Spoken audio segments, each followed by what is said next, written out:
Well, good morning, church, and we're back in the book of Jonah this morning. Yesterday we saw God asked him, "Why should this make you angry that I'm being merciful to the people of Nineveh?" And Jonah doesn't really respond to him, but then goes up on a hill overlooking the city and just kind of sits there.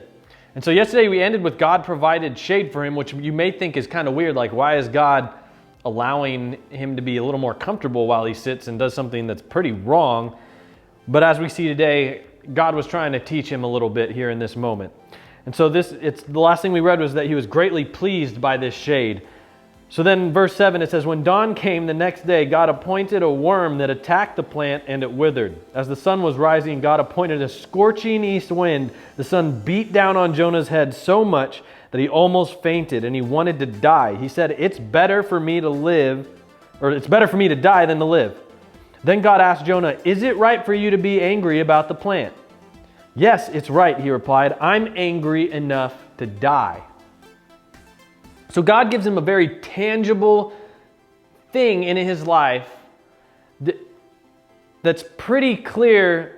Jonah doesn't really have, he could be bummed about it, but as God's going to say in the next part, you're mad about a plant you didn't even do anything about. Like, I made it grow. You just happened to benefit from this thing that happened. You did nothing to deserve that. But for Jonah, he's literally, I'm sure a lot of you that have like a toddler or a little kid, like this is almost like a tantrum that they would throw, like, oh, just kill me. This isn't worth it. He's the reason he's on the hill at this point. He could go somewhere else. He doesn't have to sit in the sun under the scorching wind. And yet he's choosing to sit there. And in his mind, he's going to sit there, his arms crossed, and wait for God to destroy this nation. Again, church, I hope that we pray we never have our hearts that hardened towards anyone.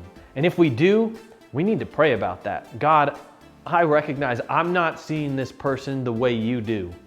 So help me to begin to see them in that way. That's the only way we're ever going to be able to minister to someone that comes from a different place than us. Someone that's just hard for us to be around. And the reality is, that's going to happen in our lives. There's going to be people that are just harder for us to get along with, but God's called us to even love them.